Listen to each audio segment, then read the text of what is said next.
क्या आपको पता है कि हमें बुखार या फ़ीवर क्यों होता है? जब कभी भी हमारे शरीर में अगर बाहर से कोई भी जीव जाता है, भले वो बैक्टीरिया हो, वायरस हो, तो हमारा शरीर है उसे विदेशी समझता है और हमारा शरीर किसी भी विदेशी को पसंद नहीं करता है, बस उससे लड़ना शुरू कर देता है। और जब उससे वो लड़ना शुरू करता है, तो लड़ना शुरू करने की वजह से उसे अधिक ऊर्जा की आवश्यकता होती है।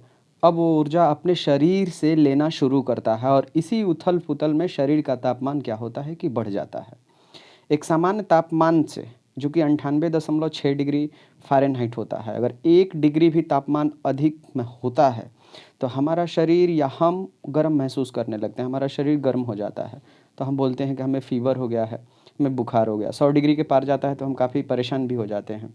इसमें बिल्कुल परेशानी वाली बात नहीं है।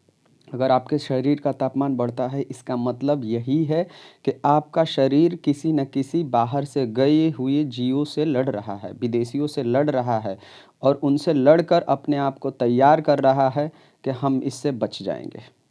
तो फ़ीवर और बुखार कोई बीमारी नहीं है। नमस्कार, मैं विकास कुमार सिंह आप सबके सामने एक वीडियो लेकर आया हूँ, जो कि आज आप सबको पता है कि कोरोना की दूसरी लहर लगभग समाप्त होने वाली है और बहुत सारे लोगों ने वैक्सीनेशन करवा भी लिया, अपने आप को सुरक्षित कर भी लिया है।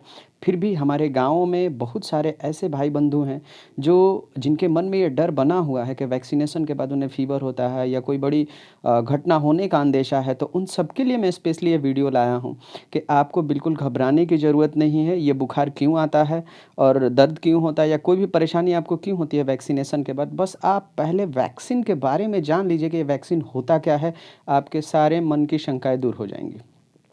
तो पहला सवाल है कि आखिर वैक्सीन है क्या? उससे पहले आप समझिए ऐसे कि मान लीजिए आपका घर है और बाहर से कोई एक राक्षस आपके घर में घुस जाता है और राक्षस के घुसने के बाद आपने क्या किया कि उस राक्षस को किसी तरह से मार के भगा दिया। यानी वो राक्षस आपका कुछ नुकसान नहीं पहुँचा पाया। अब बताइए कि अगर दोबारा वो राक्षस आपके घर में आएगा, तो पहली बार आया था तो आप तो उससे लड़ के भगा दिए, तो आपने उससे लड़ने का तरीका सीख लिया। यानी जब कभी वो दोबारा आएगा, तो वो आपको नुकसान पहुँचा ही नहीं सकता है, बिल्कुल नहीं नुकसान पहुँचा सकता क्योंकि आप उससे लड़ना जान गए हैं, उसको भगाना आप जान गए हैं। ठीक उसी तरह से अगर आपके शरीर में एक बार अगर कोरोना चला गया, कोरोना रूपी राक्षस चला गया और आप उससे बच गए, तो ये कोरोना दोबारा आपका कुछ नहीं बिगाड़ सकता है। क्यों? क्योंकि आपके शरीर ने उस कोरोना से लड़ने की तैयारी कर ली, आपके शरीर ने कोरोना को मारना कैसे है, भगाना कैसे है, सीख लिया है। उनका क्या? जिनके शरीर में कोरोना गया ही नहीं, उनके शरीर ने तो कोरोना को पहचाना ही नहीं कि उससे लड़ना कैसे है। तो अब बात आती है कि आखिर उनके शरीर में क्या किया जाए? तो उनके शरीर में हम यही वायरस, यही कोरोना डालते हैं और उसी को हम बोलते हैं वैक्सीन। तो वैक्सीन क्या है? वैक्सीन वही वायरस है जिससे कि वो बीमारी होती है। लेकिन क्या किया जाता है कि सेम उसी वायरस को नहीं डाला जाता है क्योंकि वो डेंजरस भी हो सकता है, वो किसी-किसी को नुकसान भी पहुँचा सकता है। ज़रूरी नहीं है कि आपको उसने नुकसान नहीं पहुँचाया तो किसी को नहीं पहुँचाएगा। तो हम क्या करते हैं, उस वायरस को या तो पूरी तरह से मार देते हैं या तो उसको अधमरा कर देते हैं और अधमरा कर देते हैं तो उस तरह का जो वैक्सीन बनता है हम उसको लाइव वैक्सीन बोलते हैं।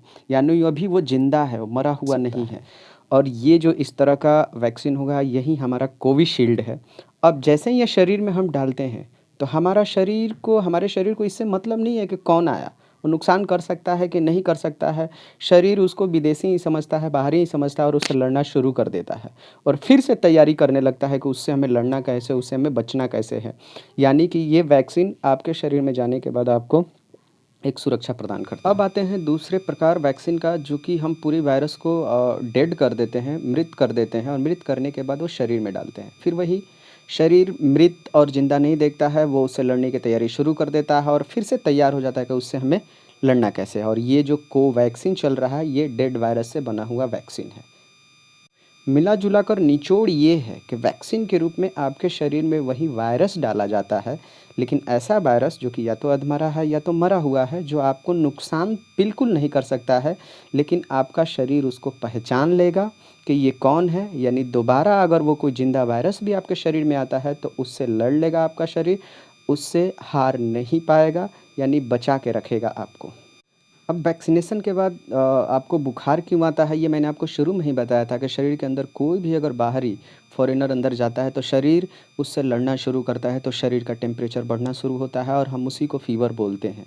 यहाँ भी जैसे ही हम वैक्सीन शरीर में डालते हैं तो शरीर क्या करता है कि उसको पहचानता है और उसके खिलाफ लड़ाई शुरू करता है। यानी अगर आपको फ़ीवर आता है वैक्सीनेशन के बाद, इसका सीधा मतलब है कि आपके वैक्सीन ने काम करना शुरू कर दिया है। लगभग 6 से 7 दिन में ये वैक्सीन पूरी तरह से आपके शरीर को तैयार कर देता है उस वायरस से लड़ने के लिए। किसी-किसी के शरीर में ये 2 या 3 हफ्ते भी लगा सकता है और इसीलिए कहा जाता है कि पहले डोज़ के बाद जो दूसरा डोज़ लेना है, आपको 4 हफ्ते या 5 हफ्ते के बाद ही लेना है। अगर कोरोना वायरस ज़िंदा राक्षस है जो आपके घर में घुस गया था, जिससे आप लड़ लिए थे और आप बच गए थे, तो जिन्होंने उस राक्षस ने लही लड़ाई की है, उनके लिए ये वैक्सीन अधमरा या मरा हुआ राक्षस है जो उनके घर के बाहर रखा गया है, ताकि आने वाला कोई भी नया वायरस, ज़िंदा वायरस देखेगा, अरे इसके घर में तो मरे हुए पहले से ही राक्षस हैं, अधमरे पड़े हैं, इसका मतलब इसके घर वाले मजबूत हैं, हमें भी मार देंगे और वो वायरस आपको कोई नुकसान नहीं पहुंचा सकता है। यानी ये अधमरा और मरा हुआ राक्षस जो है वैक्सीन है, आपकी सुरक्षा के लिए है, आपको कोई नुकसान नहीं पहुंचाएगा। अगर बुखार होता है इसका मतलब उसने काम करना शुरू कर दिया है। अगर अभी भी आपके मन में कोई डाउट है तो कमेंट बॉक्स में लिखिए, और अगर हमारा वीडियो आपको पसंद आया तो लाइक कीजिए और शेयर कीजिए, अधिक से अधिक लोगों तक पहुंचाने की कोशिश कीजिए, ताकि किसी के मन में भी अगर डाउट है इससे लेकर तो उनका डाउट क्लियर हो जाए। धन्यवाद।